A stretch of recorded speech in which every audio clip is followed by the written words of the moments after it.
Have you noticed your hands buzzing at night, like a phone vibrating in your pocket, except it's your fingers? Or your legs going soft mid-stride, like the strength just left the room without you? You blame it on sleep, on standing too long, on getting older. But here's what's actually happening under the surface, and it has almost nothing to do with age itself. It has to do with one protein quietly running out, and by the time we're done today, you'll know exactly which 8 snacks put it back. Quick and honest note before we go further. If this tingling is constant spreading or comes with real weakness, that's worth a doctor visit, since it can point to a B12 or thyroid issue that needs testing, not just a snack list. What we're covering is real food-based support for something most people never get an explanation for. That something is collagen. Not the jar of cream kind, the structural kind. It's the most abundant protein in your entire body, and it does something most people never connect to tingling hands or weak legs at all. It wraps around your nerve fibers like insulation on a wire, and it forms the walls of the small blood vessels feeding those nerves. When that wrapping thins, the signal running down to your fingertips starts to leak and misfire. That's the buzzing. When the vessel walls lose structure, circulation to your legs weakens. That's the heaviness. Think about what a nerve actually needs to work properly. An intact insulating layer so signals don't leak out along the way, a steady blood supply to keep firing correctly, and flexible structural scaffolding so it isn't compressed with everyday movement. Collagen sits quietly behind all three. When it's healthy, none of this crosses your mind. When it slows down, all three slip at once, which is exactly why the symptoms rarely show up as just one thing. It's the buzzing and the heaviness and the slower recovery arriving together. So what actually causes that slowdown, and is there a number behind it, or is this just another vague claim about aging? And here's the number that actually surprised me when I looked into the research directly. A study comparing skin cells from people 18 to 29 years old against people over 80 measured, cell for cell, how much new collagen each group's cells actually produced. The older cells made roughly a third less than the younger ones, a gap large enough that researchers called it statistically significant, not just a natural blip. That same research pointed to 2 separate reasons behind it, not one. Older cells were simply less active at producing new collagen on their own, and the physical structure around those cells had changed too, with fewer of them properly anchored to the surrounding collagen fibers, meaning even the collagen that was there wasn't being used as effectively. That's 2 problems compounding each other quietly for years before anyone feels a thing. That decline doesn't announce itself with a single dramatic moment. It shows up first as tingling you can shake off and blame on how you slept. Later, it shows up as legs that tire faster on the same walk you've done for years. By the time either one is bothering you enough to search for an explanation, this has usually been building for a while already. So the real question isn't whether collagen production slows with age. It does, measurably. The real question is what you do about it, and that's where most people go straight to a pill, when 8 ordinary foods already sitting in a grocery store do more of the actual work. Start with bone broth. When you simmer bones down slowly, the collagen inside breaks apart into gelatin, and specifically into 2 amino acids, glycine and proline, which happen to be the literal building blocks your body uses to lay down new collagen and repair nerve support tissue. A warm cup in the evening, maybe with a little lemon, is about as close to handing your body raw materials directly as food gets. Here's a smaller one that gets overlooked constantly, precisely because it's so ordinary, nobody thinks to connect it to any of this. Hard-boiled eggs.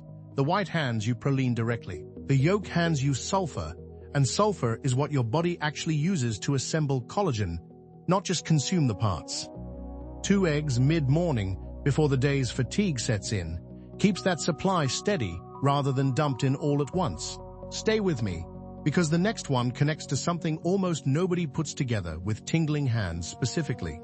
Sardines. Beyond being an easy source of protein, sardines carry 2 things that matter enormously here: omega-3 fats and vitamin B12. A large study out of Italy followed over 800 people from their 20s into their 90s for 3 years, measuring actual nerve conduction speed in the leg with real electrodes, the same test a neurologist runs when someone comes in with numbness. People with lower omega-3 levels showed a measurably faster decline in that speed over time, compared to people with healthier fat levels in their blood. Separately, a hospital study on nerve damage in diabetes patients found B12 deficiency in over half of patients aged 46 to 60, compared to only about 1 in 7 under 45, a gap that widened further. The longer someone had lived with diabetes, B12 deficiency becomes more common with age for a specific unglamorous reason too.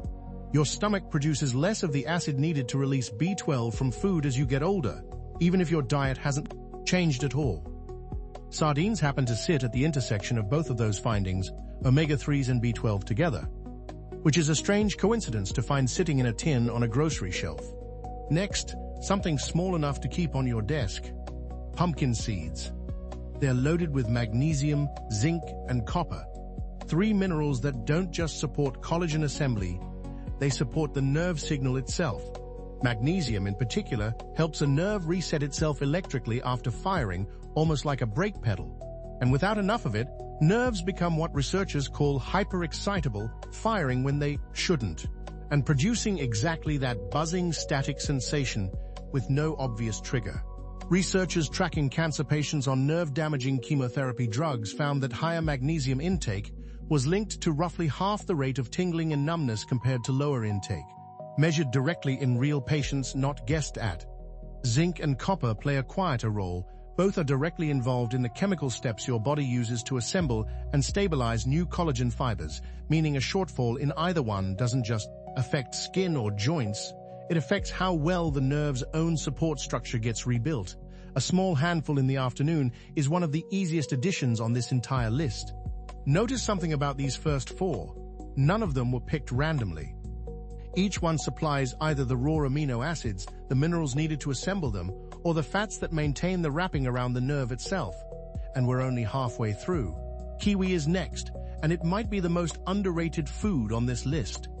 Here's the number worth knowing. Your body cannot build collagen without vitamin C, full stop.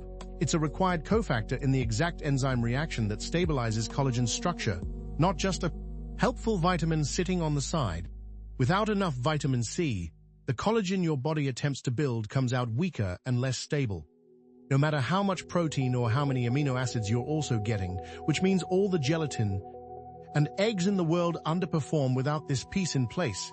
Kiwi carries more vitamin C gram for gram than an orange does, which makes it a surprisingly efficient choice for something this small. 2 kiwis mid-morning or sliced over yogurt feeds that reaction directly, right alongside the protein you're already eating. Walnuts come next, and they matter for a reason. Most people never hear explained clearly. They're one of the richest plant sources of the plant-based omega-3 your body converts into the form that maintains nerve insulation, the same category of fat behind that Italian nerve conduction study earlier. They also carry copper, the same mineral pumpkin seeds bring, which acts almost like a quality control inspector, making sure new collagen fibers get properly cross-linked and stay strong instead of falling apart into something weak and disorganized. A small handful in the late afternoon, right when legs often start feeling heavy from a day of standing or walking, times it well with what your body is already asking for. Here's one that surprises people every time. Greek yogurt. It's rich in the same amino acids, proline and glycine, but it also carries probiotics, and gut health has a direct, measurable effect on how much of any of this actually gets absorbed in the first place. If your gut lining is inflamed or out of balance, a meaningful amount of what you eat passes through mostly unused, regardless of how carefully you're eating otherwise, which is exactly why 2 people can eat the same list of foods and see very different results. Add kiwi and walnuts on top, and you've just stacked 3 of today's 8 into a single bowl, each one supporting a different part of the same underlying process. And now, the one nobody expects on a list like this: dark chocolate, specifically 70% cacao or higher, not the milk chocolate sitting next to it on the shelf. There's a genuinely striking study behind this one, and it was run specifically comparing younger and older men, not just healthy 20-somethings. Researchers had a group of men in their 50s to 80s drink a flavanol-rich cocoa beverage twice a day for 2 weeks, against a control group drinking a flavanol-free version. In the older group, blood vessel dilation, the vessel's ability to open up and let blood through, improved by 32%, and their systolic blood pressure dropped by about 4 points, both compared to The control drink, in men the same age as most of you watching this. 2 or 3 small squares of real dark chocolate in the evening isn't an indulgence here. It's doing measurable work, provided it's the real thing. Milk chocolate loaded with sugar undoes the point entirely, which brings up something that quietly undermines all 7 of the foods before it if you ignore it. Sugar, specifically a process called glycation, where excess sugar molecules attach themselves directly onto collagen fibres and make them stiff and brittle instead of flexible. Picture a bundle of flexible fibres slowly getting glued together at random points until they can't move properly anymore. That's roughly what's happening at a molecular level. This isn't a minor side effect. It's one of the most well-documented ways collagen gets damaged faster than age alone would ever do it. And it happens quietly in the background of every high-sugar meal, not just in one dramatic moment. Cutting added sugar back, even partway, gives everything else on this list a genuinely fair chance to work the way it's supposed to. Smoking does something similarly direct and arguably more damaging, and here the numbers are precise, not rounded off. A skin biopsy study comparing smokers to non-smokers found type I collagen synthesis running 18% lower and type 3 collagen synthesis running 22% lower in smokers, while levels of a specific collagen-degrading enzyme were a full 100% higher. Literally double. Less being built, twice as much being torn down at the same time in the same body. If tingling and weak legs are a real concern for you, this is the single change that outweighs anything on the entire food list, more than any snack could ever compensate for.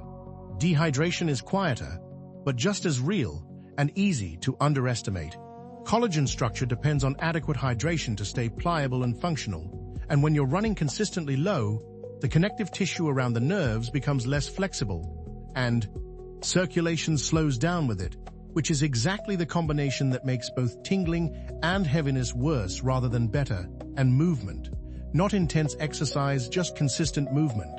Something as simple as a short daily walk measurably improves circulation to the legs and helps nutrients actually reach the nerve endings that need them most. You don't need to push hard here. Consistency showing up for it most days matters far more than intensity ever will. Now here's something worth knowing that most videos skip entirely. When you eat, these matters almost as much as whether you eat them at all. Morning is when your body is most primed to use protein and vitamin C, since a good amount of tissue repair happens overnight, and your system wakes up ready to receive raw material, which makes an egg, and a kiwi a genuinely well-timed combination rather than a random breakfast choice. Mid-morning, when energy naturally dips, is the window for Greek yogurt with walnuts or a small handful of pumpkin seeds, keeping blood sugar steady instead of spiking it and then crashing it, which itself accelerates the same glycation damage we talked about earlier. Afternoon, when legs have been carrying you for hours and magnesium is being steadily used up by ordinary muscle activity, is where dark chocolate and walnuts earn their place, not as a treat, but as timed maintenance. And evening, right before your body enters its deepest overnight repair cycle, is exactly when bone broth's glycine and proline are most useful, preloaded right before the shift, when your body is going to reach for them anyway, whether or not you've given it the raw material to work with. So here's how this comes together tonight. And you do not need all 8 at once. Pick 2. Maybe an egg in the morning and pumpkin seeds in the afternoon. Maybe bone broth in the evening and yogurt with kiwi mid-morning. Let your body adjust to that combination for a week or 2 before adding a third, because trying to overhaul everything in one day is usually how people quit by the following week. And consistency with 2 matters more than a perfect attempt at all 8 that fizzles out by Thursday. And if the tingling is severe, constant, or the leg weakness is genuinely affecting how you move through your day, please don't stop at snacks and hope it resolves on its own. Get B12 checked. Get blood sugar checked. Get your thyroid checked. Food supports this system in a real measurable way, but it doesn't replace a diagnosis when one is actually needed. And there's no version of this list that should talk you out of getting checked if something feels genuinely wrong. Remember that buzzing you woke up to, the legs that felt like they belonged to someone else for a moment. That wasn't randomness, and it wasn't just age catching up with you out of nowhere. It was a protein running low, quietly, for years, doing its job a little worse each year without ever announcing it, and it responds to specific ordinary food eaten with a little intention about Timing, not to a miracle and not to a pill. Tell me in the comments which two you're starting with tonight. I read every single one myself. And if this helped you understand what your own body has been trying to tell you this whole time, subscribe, because we go this deep every single week.